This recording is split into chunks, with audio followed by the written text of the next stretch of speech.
Hello friend, my adorable x wifey में आपका स्वागत है। अब तक आपने पढ़ा मिस्टर खन्ना नहीं यह झूठ बोल रहा है।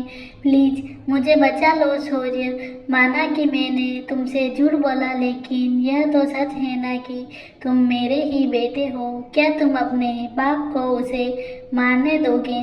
शौर्य, क्या यह बात आपको तब नहीं याद आई जब आपने मुझ पर गोली चलाई? आदित्य गुस्से से, मेरे सब्र का इम्तिहान लेना बंद करो खन्ना, और बताओ कि वह कौन है जो मुझे बर्बाद करना चाहता है। अब आगे। आदित्य की गुस्से भरी आवाज सुनकर शौर्य और मिस्टर खन्ना दोनों ही डर जाते हैं। मिस्टर खन्ना जानते थे कि आदित्य को बिल्कुल पसंद नहीं कि कोई उसकी बात काटे। वह हाथ जोड़ते हुए बोलते हैं, मैं उनके बारे में ज़्यादा कुछ नहीं जानता, पर वह लोग भी बड़े बिजनेसमैन हैं। नील, इसका मतलब वह दो लोग हैं? मिस्टर खन्ना, हाँ, उन्हें पहले से ही पता था कि शौर्य और तुम्हारे बीच हर चीज को लेकर कंपटीशन चलता था। जब मैंने शौर्य को 1 साल के लिए कंपनी से निकाल दिया, तब मेरा बिजनेस बहुत घाटे में चलने लगा। एक दिन मैं शौर्य से मिलने के लिए अमेरिका गया हुआ था, तब हमारा तुम्हें लेकर झगड़ा भी हुआ। उस दिन किसी ने हमारी बातें सुन ली थी। फिर उन्होंने मुझे एक डील करी। उन्होंने मुझसे वादा किया कि वह मेरी कंपनी को टॉप 5 कंपनी में ले जाने में मेरी मदद करेंगे, और इसके बदले मुझे जैसा वह कहेंगे वैसा करना होगा। आदित्य, और इसलिए तुमने कई बार मेरे ऊपर अटैक करवाया, और हर बार मुझे यही लगा कि यह काम शौर्य ने किया है। उसकी बात सुनकर मिस्टर खन्ना हाँ में सिर हिला देते हैं। शौर्य, वह दोनों कौन है मिस्टर खन्ना? मुझे नहीं पता। मैं आज तक कभी उनकी शक्ल नहीं देखी। एक बार मैंने उनके बारे में पता करने की कोशिश की थी, लेकिन उन्होंने मुझे जान से मारने की धमकी दी। देखो, अब तो मैंने सब कुछ बता दिया है ना, इसलिए प्लीज मुझे जाने दो। आदित्य, अभी इतनी जल्दी भी क्या है मिस्टर खन्ना? कुछ दिन और हमारी खातिरदारी एंजॉय कीजिए, उसके बाद चले जाना। मिस्टर खन्ना चिल्लाते हुए कहते हैं, आपने कहा था कि अगर मैं आपको सब कुछ बता दूंगा तो आप मुझे जाने देंगे। मैं मानता हूँ कि मैंने आपके साथ गलत किया, मैं माफ़ी मांगता हूँ। प्लीज मुझे माफ़ कर दीजिए। आदित्य, मेरी डिक्शनरी में गलती की सिर्फ सजा होती है मिस्टर खन्ना, माफ़ी नहीं। तभी एक गार्ड वहाँ आता है और आदित्य को ग्रीट करते हुए बोलता है, बॉस, मिस्टर खन्ना के फ़ोन पर किसी का प्राइवेट नंबर से 2 बार कॉल आई है। नील उसके हाथ से वह फ़ोन ले लेता है। वह मिस्टर खन्ना को दिखाते हुए बोलता है, क्या यह उन्हीं का नंबर है?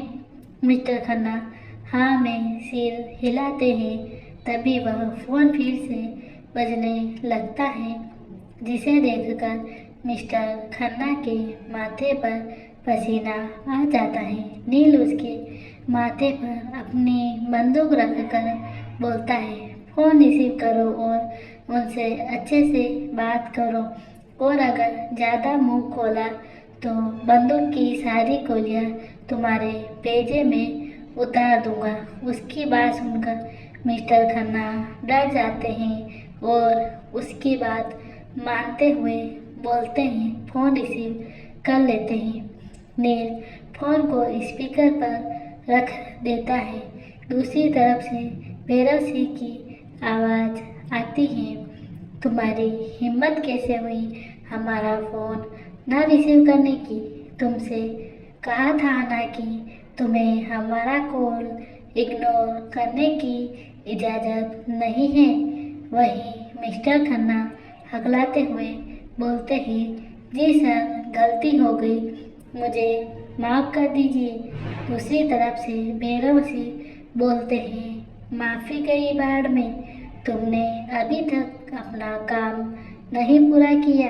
तुमसे कहा था ना कि मेरा कॉरपोरेशन के कुछ शेयर होल्डर के साथ सीक्रेटली मीटिंग करने के लिए। उसका क्या हुआ? उसकी बात सुनकर आदित्य अपनी आंखें छोटी करके मिस्टर खन्ना को घूरने लगता है तो वह और भी डर जाते हैं और फिर खुद को संभाल कर बोलते हैं, यस सर, आपने जैसा कहा था मैंने वैसा कर दिया है। कल शाम को हेवन क्लब में हमारी मीटिंग होने वाली है। भैरव, याद रखना इस बार यह काम सक्सेसफुल होना चाहिए, वरना तुम्हारी जान लेने में मुझे बिल्कुल भी समय नहीं लगेगा और कैसे भी करके तुम्हें उन शेयर होल्डर्स को अपनी तरफ करना है। उसके लिए उन्हें जितने भी कीमत चाहिए होगी वह मैं देने को तैयार हूँ mister Khanna. Don't worry sir, जैसा आपने बोला है वैसा ही होगा। तभी दूसरी तरफ से अहम बोलता है, खन्ना तुझे एक काम और दे रहा हूँ और यह काम जल्द से जल्द हो जाना चाहिए क्योंकि यह मेरे लिए बहुत ज़रूरी है। मुझे तुझे किसी की फ़ोटो भेज रहा हूँ और तुझे जल्द से जल्द इसका पता लगाना है और इस काम के लिए मैं तुझे सिर्फ 1 हफ्ता देता हूँ। अगर 1 हफ्ते के अंदर तूने इसका पता नहीं लगाया तो तेरे सारे काले कारनामे दुनिया के सामने आने में बिल्कुल भी वक्त नहीं लगेगा और इस बारे में किसी को पता नहीं चलना चाहिए क्योंकि यह मेरे मकसद के लिए बहुत ज़रूरी है। इतना बोलकर फोन काट देता है। वही खन्ना की हालत तो खराब हो रही थी। वह मन में सोचते हैं, दोनों तरफ से तो मरना मुझे ही है, कहाँ फंस गया तू। इससे अच्छा था कि अपनी कंपनी इस नाजायज को देकर खुद ऐश करता। तभी आदित्य कसकर उसके जबड़े पकड़ लेता है और अपने दांत पीसते हुए बोलता है, तुमने मुझे बताया नहीं कि तूने मेरे शेयर होल्डर्स को अपनी तरफ करना चाहता है मिस्टर खन्ना।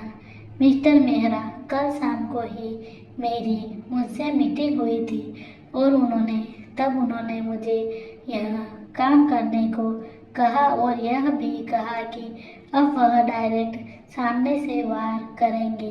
नील, वो समझ में नहीं आता कि कौन है जिसे हमारी इतनी गहरी दुश्मनी है। आदित्य खन्ना, अगर तूने उन्हें देखा नहीं है तो तुझे यह तो पता ही होगा ना कि उनका हुलिया कैसा था। क्या वह लोग किसी गेम से जुड़े हुए हैं? खन्ना, बॉस, उन्होंने अपना फेस कवर किया हुआ था, लेकिन एक की उम्र करीबन 50 होगी और दूसरी की 27 साल और वह बड़े वाले आदमी को मामा जी कहकर पुकार रहा था। नील, अब यह कौन नहीं मामा भांजे पैदा हो गए जिन्हें हमसे इतनी गहरी दुश्मनी है।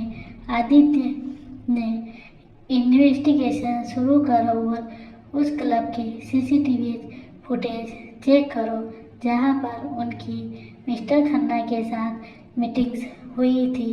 नील, ओके बॉस। आदित्य गार्ड को इशारा करता है तो वह लोग मिस्टर खन्ना को खींचते हुए वहां से ले जाते हैं।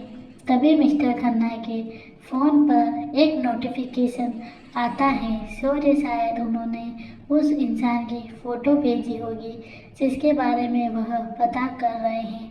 नील फ़ोन लेकर चेक करने लगता है, लेकिन तभी फ़ोटो देखकर वह हैरान हो जाता है और उसके हाथ से फ़ोन छूट जाता है। ऐसा क्या देखा है नील ने जिस वजह से वह इतना हैरान हो गया? जानने के लिए पढ़ते रहिए मेरी कहानी माय एडोरेबल एक्स वाइफी धन्यवाद।